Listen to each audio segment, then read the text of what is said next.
জয় বলে আসামের জঙ্গল দেখো।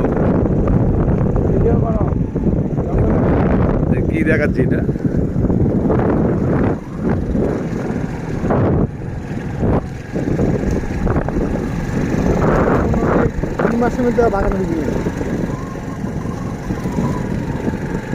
দেখো দেখো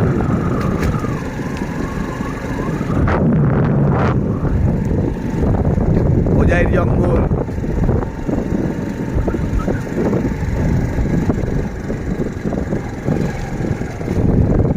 একটা সময় এই জঙ্গলে সবই ছিল,